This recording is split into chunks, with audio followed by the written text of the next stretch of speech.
Did Karen Reid say, I hit him, I hit him, I hit him when she found her boyfriend unconscious at the side of the road?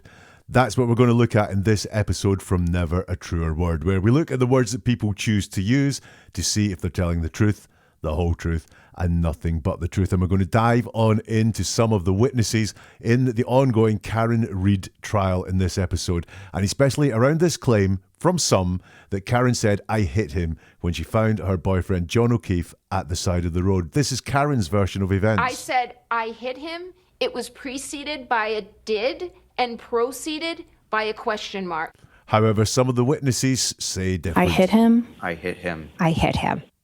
What's the truth? Let's delve in and look at the words they use in this trial. Karen is on trial for murder. It's alleged that she killed her boyfriend using her car. Quick plug here, if you want more on the Karen Reid trial, I have done a very deep dive into the Jen McCabe testimony, which you can find a link to in the description of this.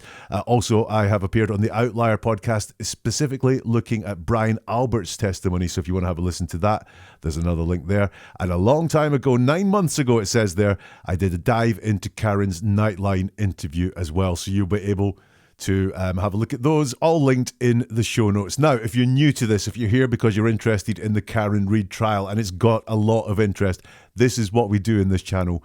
We look at the words that people use, nothing else. We look at the words, we look at how they phrase things, and we look at the concepts that they repeat, and nothing else. So logic and evidence doesn't come into what we're looking at here. I understand it comes in the wider world, so does body language, but that's not what I'm going to look at here. So spare me the comments of what about the dog or what about the ring camera. No, this is just about the words and the words that we're going to look at here. Let's start with Karen giving her version of events on Nightline. Firefighter said that you said, I hit him, I hit him, I hit him.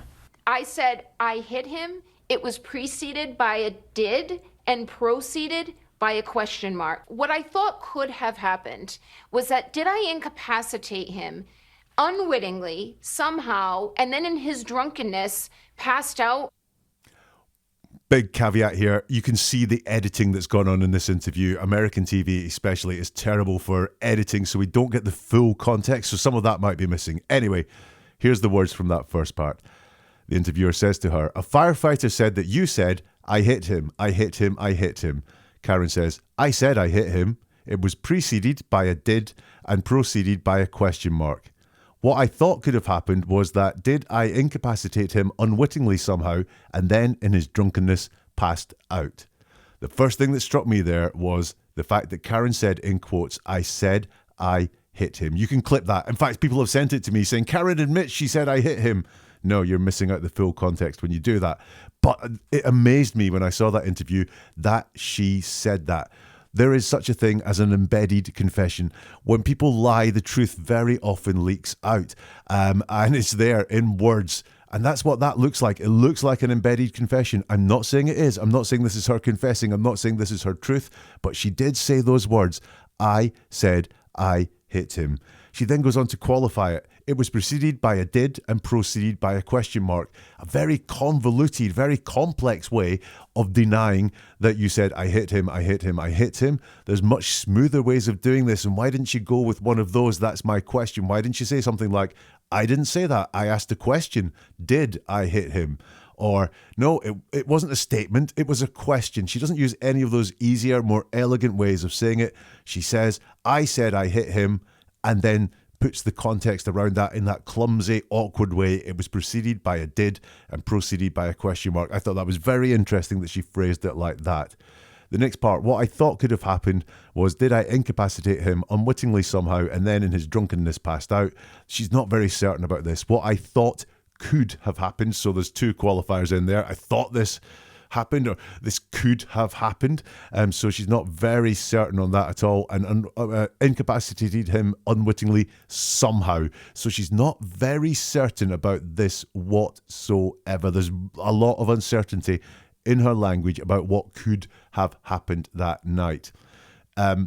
She says, did I incapacitate him unwittingly? And then in his drunkenness passed out. So that's almost like victim blaming. It wasn't the incapacitating that made him pass out. It was the drunkenness that made him pass out. That's very interesting. That's passing the blame on from herself. I'm not saying she's blaming herself there, but in the concept that she's introduced there, that she incapacitated him unwittingly, she's distancing herself from the incapacitation, and it's the drunkenness that has caused the incapacitation, the passed outness, which is victim blaming. And just bear in mind, she used that word unwittingly. Did I incapacitate him unwittingly? Bear that in mind as you hear this. Is it possible that you might have hit him unwittingly in your admittedly very large SUV? No, not possible.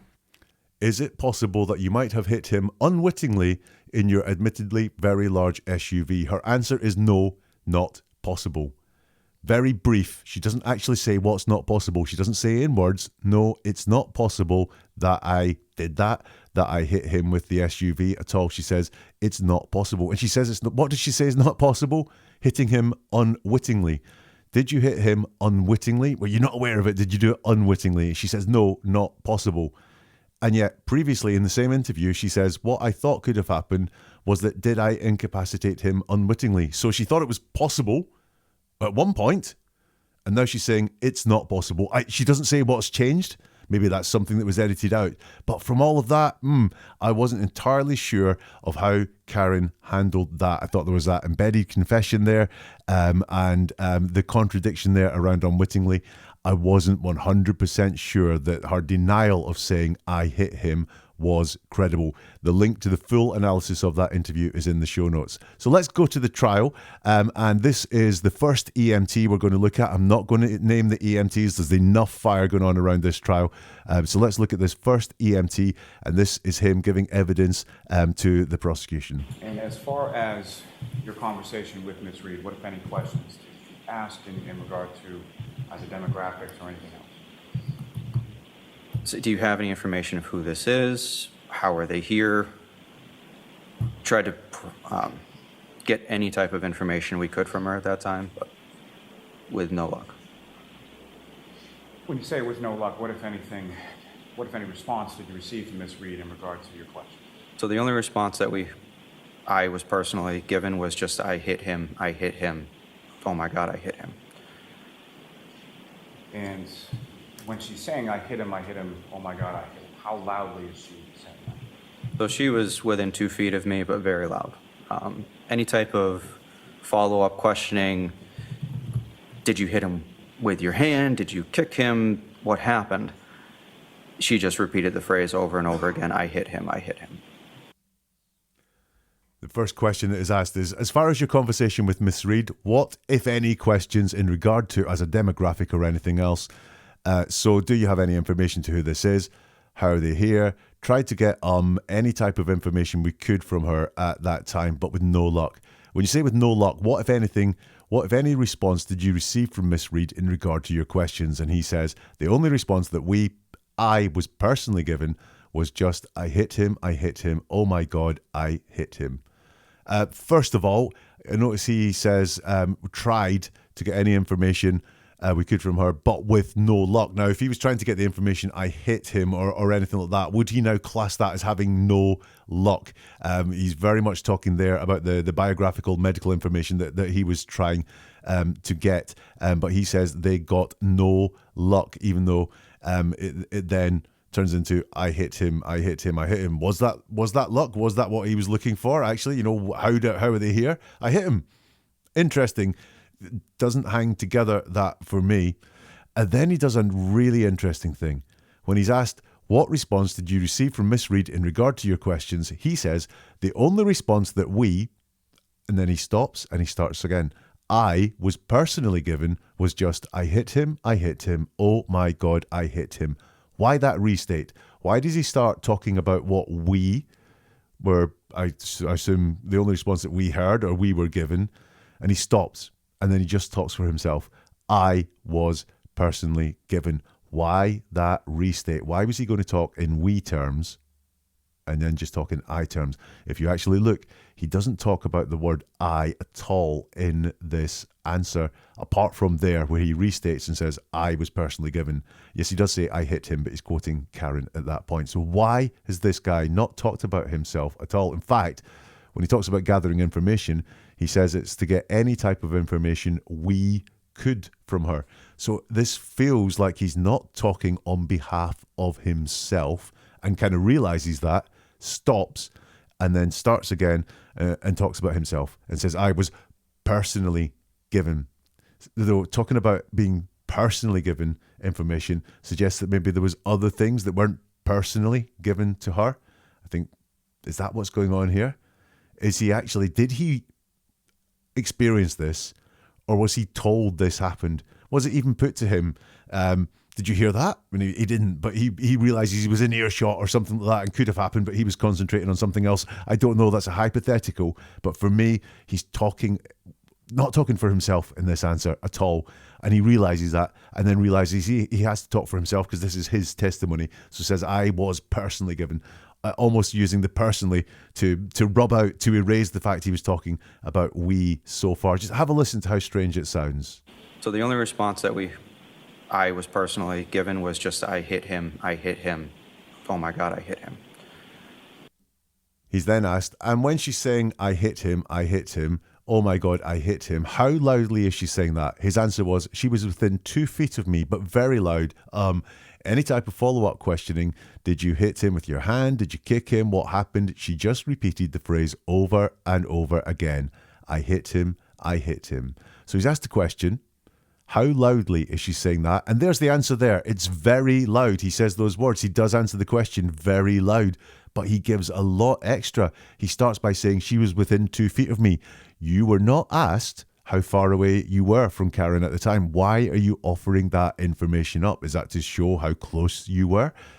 I don't know. He then says any type of follow-up questioning. So this is all extra. This is something that he wants to get across. It's important to him to get across. So he's added it to the answer of the question about how loud it was. He says very loud, but he's added this scenario of the follow-up questioning that he says, did you hit him with your hand? Did you kick him? What happened? And she kept saying again, I hit him.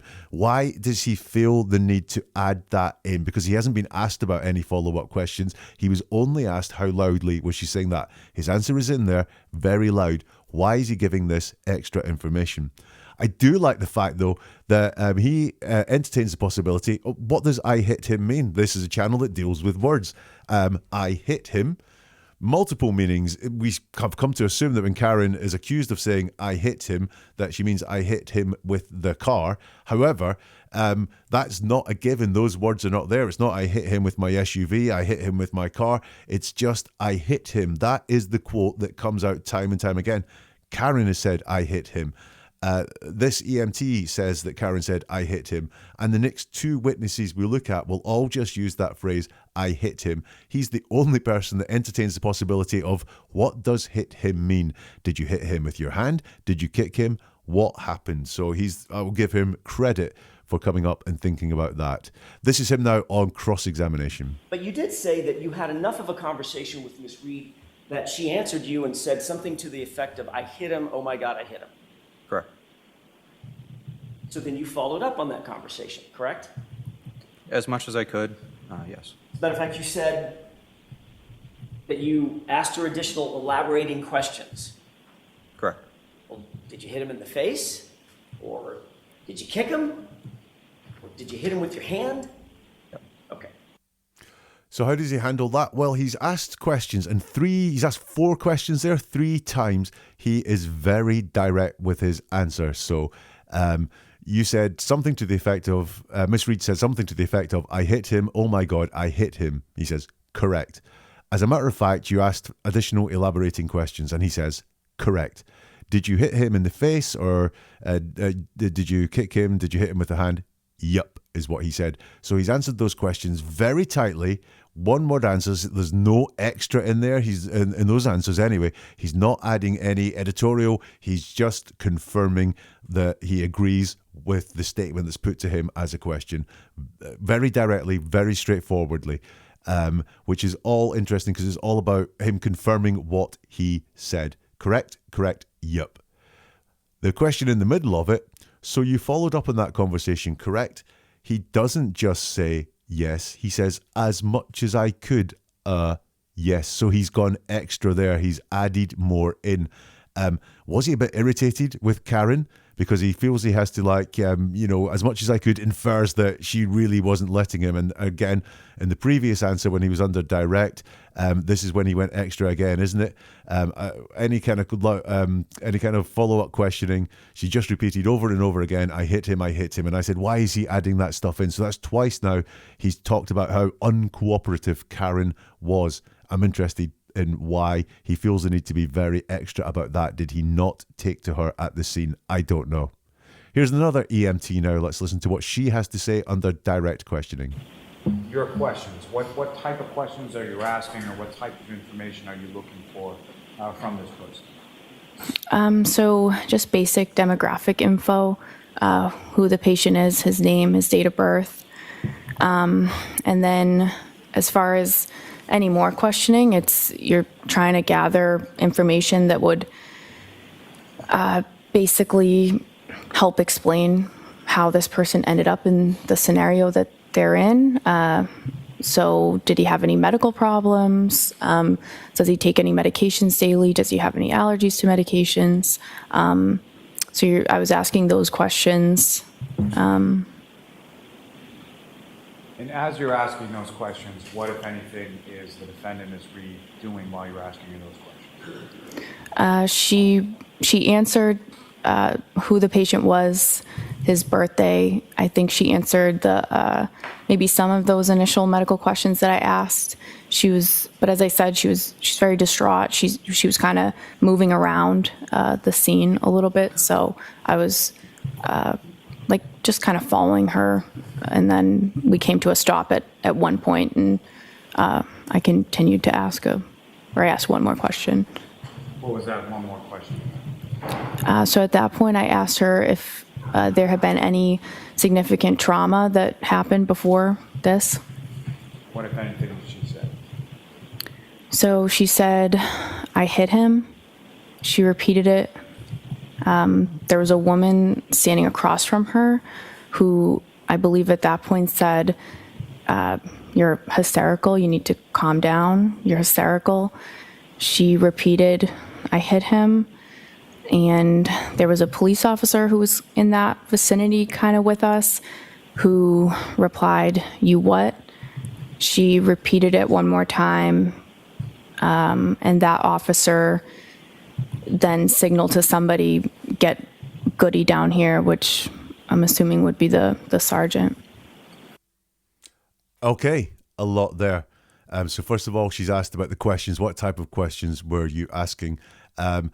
Twice she talks about John O'Keefe in a very distant manner. She refers to him as the patient and this person, almost as if she's really just talking about what it is she does in the job. In general, she asks questions about the patient and she asks questions about this person. However, she does talk about this being a male, at least, his name, his date of birth.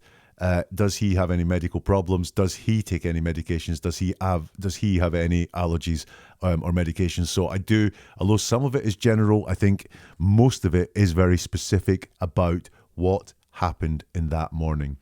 Just picked up some lack of confidence in her language. It's going to be important because I think on the next answer there's even more lack of confidence.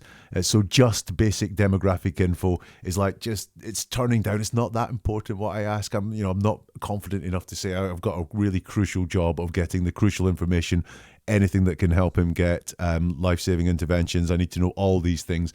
There's a bit of lack of confidence there. It's just basic information.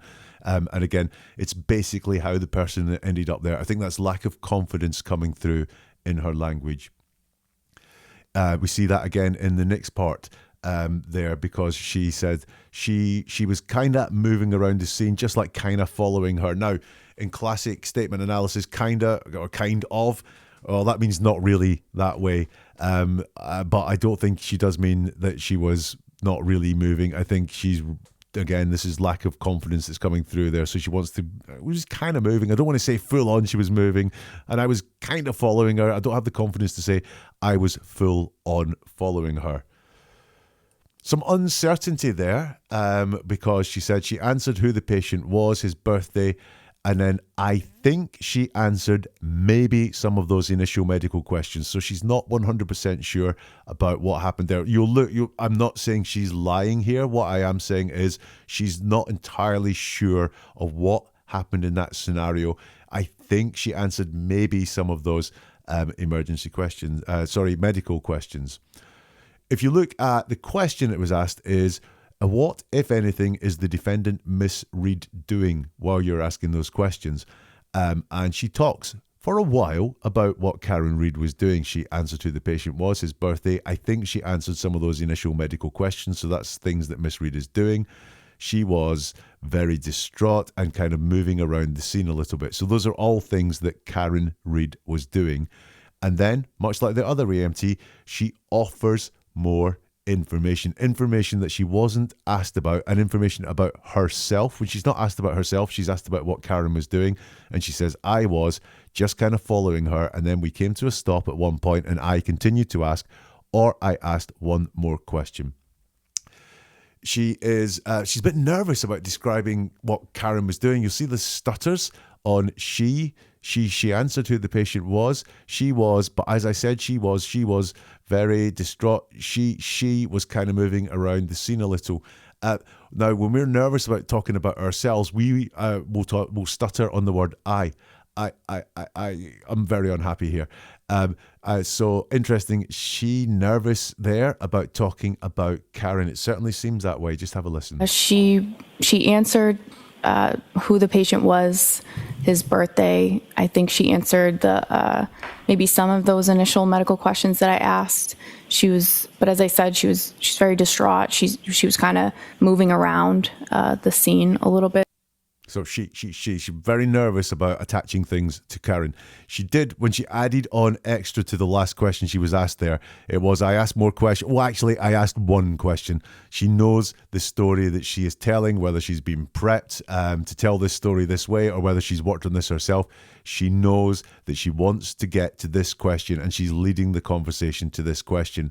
And she's asked, what was that one more question? And she says, so at that point, I asked her if there had been any significant trauma that happened before this. And then she's asked, what, if anything, did she say?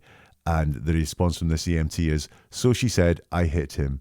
She repeated it. There was a woman standing across from her who I believe at that point said, you're hysterical. You need to calm down. You're hysterical. She repeated, I hit him.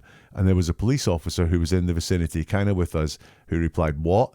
She repeated it one more time, and that officer then signaled to get somebody, so get Goody down here, which I'm assuming would be the sergeant. So once more, we've got this split answer, which has an answer to the question it's asked, and then some more that she thinks is important to get across. So the first part is, what did she say? And it is all about Karen saying, I hit him, repeating it. Then being told by her friend to calm down, you're hysterical, but she repeated, I hit him. And there was a police officer who said, what? And she repeated it one more time. So she is talking there in that answer about what Karen says, and then she adds the bit at the end, the extra. And that officer then signaled to somebody, get Goody down here, which I'm assuming would be the sergeant. So why the need, again, why does she feel the need to add that extra that she hasn't been asked about? Is it to get across the fact that Karen was taken away by the police at that point, at the point that she said, I hit him? I don't know, but she's offered it up for a reason. I'm going to point out something here, that twice this EMT doesn't say that Karen was hysterical, but says this person, who's actually Jen McCabe, who we're going to look at next, is saying you're hysterical. And Karen being hysterical is a bit of a theme from the witnesses that we've seen so far. Lots of them repeat the exact description of Karen as hysterical. This witness here isn't quite saying that Karen was hysterical. You know, in her own words, she called her distraught earlier, but she is saying that someone at the scene called her hysterical. And just finally on this question, just look at how far away the answer ends from what the question was. The question was, what, if anything, did she say? And the last words of the answer are, I'm assuming, would be the sergeant. So we have huge big gap there, or distance from what the question was to where the answer ended up. Always very interesting. This is when the person answering the question wants to lead us down a certain way of thinking for some reason. Let's have a look at what this EMT says on cross-examination. You told Trooper Proctor the day after the event, on January 30th, that the statement that you attribute to my client was actually made to the female, not to you in response to your questioning. That's what you told Trooper Proctor, correct? I don't have those notes in front of me, so I don't know that I can tell you that that's correct, but the statement was made in response to my question. However, the Miss Reed was looking at the civilian woman as she said that. In fact, what you told Trooper Proctor was, quote, Karen then turned to her friend and stated, I hit him, I hit him, I hit him, I hit him. End quote. Correct? Okay. Is that yes? Yes, if you're saying that's in quotation marks in that, then yes. That's what's in the report. Okay. And you don't have to agree with me. I'm asking yes or no questions, not okay? Yes. Okay, thank you. So in fact, what you told Trooper Proctor was that Karen Reed looked at the female to your left and said 4 times, I hit him, I hit him, I hit him, I hit him. Correct? Yes. And have you since learned the name or identity of the female that was standing to your left? No. You're aware that the female that was standing to your left reported the exact same statement? No. Are you aware that the female standing to your left reported that exact same statement as, could I have hit him? Did I hit him? Did I hit him? No, I'm not aware of that. So going back to the start of that cross-examination section, she's asked to confirm what she told Trooper Proctor on the 30th of January. She says, I don't have those notes in front of me. I can't tell you if that's correct because I don't have those notes in front of me, which is another recurring theme of this trial, that the prosecution witnesses will not talk about anything they said previously, whether it's to an investigator or whether it was to one of the grand juries that was impaneled before this trial, unless those notes are in front of them. They will not, almost as a rule, they will not say what they did, what they've said previously outside of this trial without seeing it in black and white in front of them. She then says, the statement was made in response to my question. However, I think she was going to say defendant. However, Miss Reed was looking at the civilian woman as she said that. Very clear and straightforward. The statement was made in response to my question. However, Miss Reed was looking at the civilian woman when she said that. She then asked a big series of questions, and her answers are, okay, is that a yes? Yeah, if you're saying that's in quotation marks, then yes, that's what's in the report. She says, okay. Easy acceptance of what was there. She's not going to hit out and argue with the defense attorney at all. She's just agreeing with what she said. And when he says that's what's in the report, she's like, yeah, that's absolutely fine. He says, you don't have to agree with me. I'm asking yes or no questions, not yes. Okay. And she says, yes. And then once more, you told Trooper Proctor, Karen Reed looked to the female to your left and said 4 times, I hit him, I hit him, I hit him, I hit him. Correct. She says, yes. Once more, easy acceptance of what is put to her.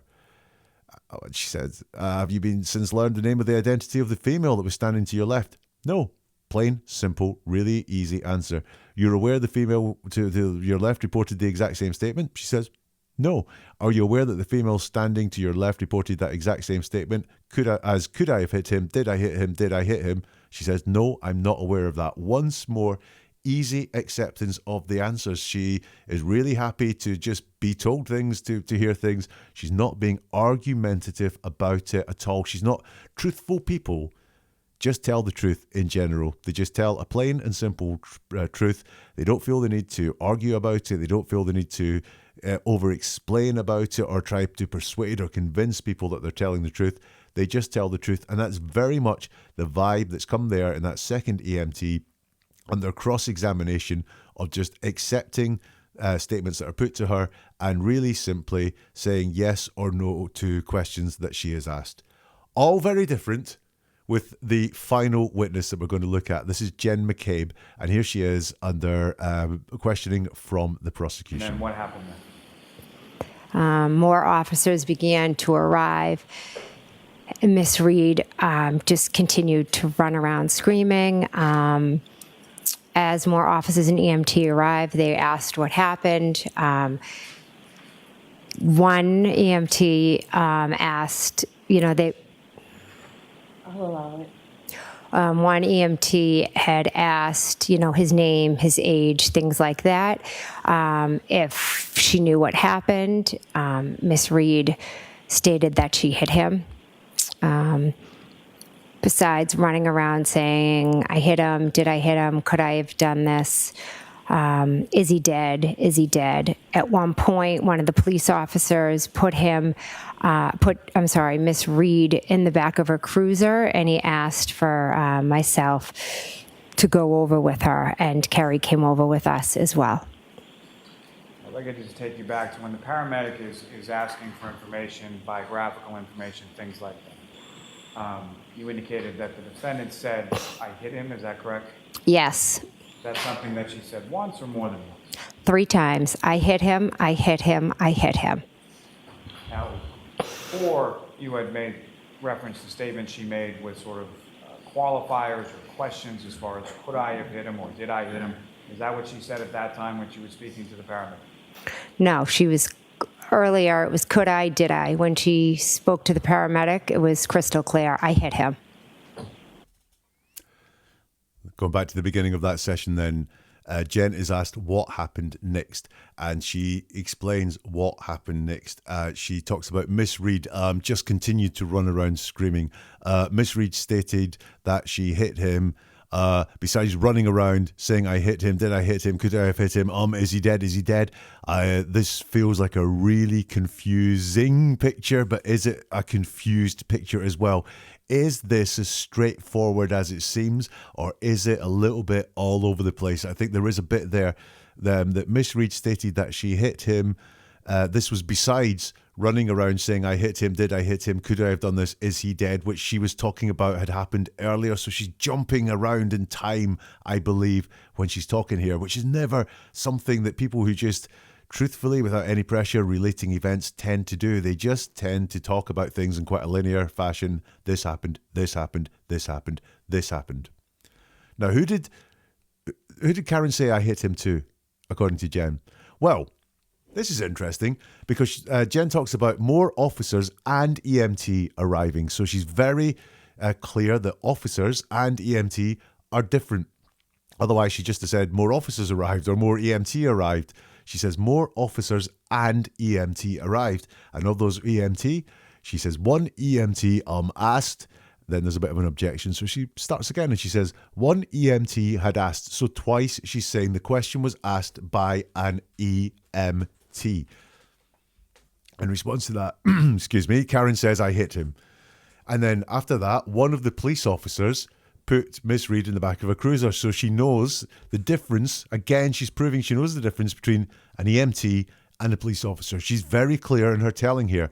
The EMT asked the question that got the response, I hit him, and the police officer put Miss Reed in the back of a car.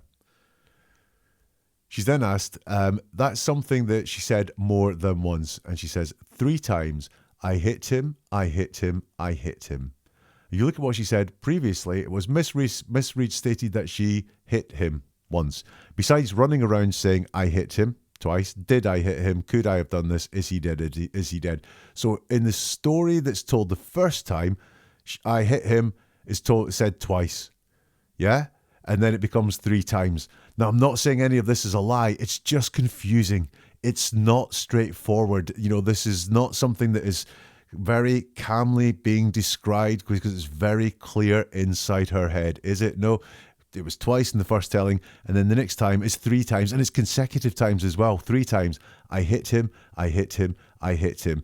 In the first telling, there was 2 different times. I don't even think those 2 different times happened, if I'm being honest with you. I just think in the first telling, it was once, and then the second time it is, I hit him, I hit him, I hit him. Now, she's asked if these were qualified statements. Did I hit him? Could I hit him? Or was it a definite? And Jen's answer was, no, she was, and then restates, earlier it was, could I, did I? So what was she going to say with she was? We don't know, but she was going to say something and thought better of saying that and went back to it. But look, once more, she confirms that when it was crystal clear I hit him was when she spoke to the paramedic. Yeah, so she spoke to an EMT, paramedic, kind of same thing, yeah. So when she spoke to the paramedic, it was crystal clear I hit him. There is something to bear in mind. Paramedic is in the question. It's twice put to her. The paramedic is asking for information, and when she was speaking to the paramedic, now sometimes we reflect back what is asked in questions, but the paramedic concept of asking these questions was introduced by Jen McCabe when she said it was an EMT. She does not, and bear in mind this is a murder trial, she does not correct to say it wasn't a paramedic or it was someone entirely different from that. This is a murder trial. We should be paying real careful attention to what it is you're saying and the evidence that you're giving. She doesn't do that at all. She is very clear that the person who asked the question that got the response was a paramedic or an EMT. This is now cross-examination, and she's being asked about testimony she gave to a grand jury hearing. Not one time in that testimony did you say she declared, I hit him, I hit him, I hit him. Did you? The questions that were asked, when she said, I hit him, I hit him, I hit him, that was at the scene in response to an officer asking questions. What I just read was us when she first called me, or when we were driving in the car, or when we were at John's house. So I was answering the question that I was asked. So you believe that you weren't asked the question, did she say to an officer, I hit him, I hit him, I hit him? And if you're not asked the question, did she say to an officer, I hit him, I hit him, I hit him? You're not going to volunteer that she said, I hit him, I hit him, I hit him. That's your testimony. No, that's not. My testimony is, an officer was asking her what his name was and different things about him. And at that point, she was saying, I hit him, I hit him, I hit him. Which officer? I do not recall. Well, you recall the I hit him. You just told me that was the most impactful thing in the morning. It was shocking. So what officer did she say this to, supposedly? I was more focused on her and her hysteria than which officer was asking the question. So you have no idea who the officer was even, correct? I'm not sure which officer was asking her. It could have been an EMT. Someone said, what is his name? Does he have medical conditions? How old is he? But you were asked that question, ma'am. On page 208, you were asked what she said in front of the female EMT who was asking her questions. And her answer was, your answer was, she said, did I hit him? Could I have hit him? Is he dead? Is that right? That is correct. That might have been a good time to offer up that she confessed, I hit him, I hit him, I hit him, right? Objection. Sustained as to that form. Ms. McCabe, the truth of the matter is you've manufactured this new story for this jury because you think it helps you out. Absolutely not. Well, that was an exchange and a half. Right, let's go back to the beginning of it. She is asked, not one time in that testimony did you say she declared, I hit him, I hit him, I hit him, did you? And Jen's answer is, the questions that were asked, when she said, I hit him, I hit him, I hit him, that was at the scene in response to an officer asking questions. What I just read was us when she first called me, or when we were driving in the car, or when we were at John's house. So I was answering the question that I was asked. Comes up very often in these episodes. She doesn't answer the question. The question is, not one time in that testimony did you say she declared, I hit him, did you? Yes, I did. No, I didn't. Would be fair answers, as would I don't know. Instead, she goes on to ramble about what she was asked and then what happened before they got to the street where the body was found, and so on and so on. As she finishes it saying, so I was answering the question that I was asked. Now, I would say that if you want us to believe that you are the kind of person who just answers the questions they were asked, that's fair enough. Just do not do that when you're avoiding answering another question. What she wants us to believe is that she always answers questions, and yet it's very patently clear there that she doesn't always only answer the questions that she was asked. Did you spot who when she said, I hit him, I hit him, I hit him, that was at the scene in response to an officer asking questions. Very clearly, in response to an officer asking questions. Remember, under questioning from the prosecution, she said one EMT asked and one EMT had asked. But now it's changed. The story's changed. In response to an officer asking questions. That exchange continues. So you believe that you weren't asked the question, did she say to an officer, I hit him, I hit him, I hit him? And if you're not asked the question, did she say to an officer, I hit him, I hit him, I hit him? You're not going to volunteer that she said, I hit him, I hit him, I hit him. That's your testimony? Jen says, no, that's not. What is your testimony, she's asked. And Jen says, my testimony is an officer was asking her what his name was and different things about him. And at that point, she was saying, I hit him, I hit him, I hit him. So my testimony is an officer was asking his name. So her testimony is, once more, an officer. She's very clear it's an officer. It's not a paramedic. It's not an EMT. This is, once more, she's saying it's an officer. She's asked, which officer? She says, I do not recall. Well, you recall the I hit him. You just told me that was the most impactful thing in the morning. It was shocking. So what officer did she say this to, supposedly? And she says, I was more focused on her and her hysteria than which officer was asking the question. You can see on that last one, to what officer did she say this, supposedly? She doesn't answer the question. She editorializes. She adds extra things that it's important for her to say. She could just say, I don't know which officer. She has already said which officer, and she said, I do not recall. So this is something that's important for her to say, something that's important for her to get across. And look, it involves hysteria. Yeah, it involves hysteria. That concept that keeps coming up that people want to say about Karen Reid that morning.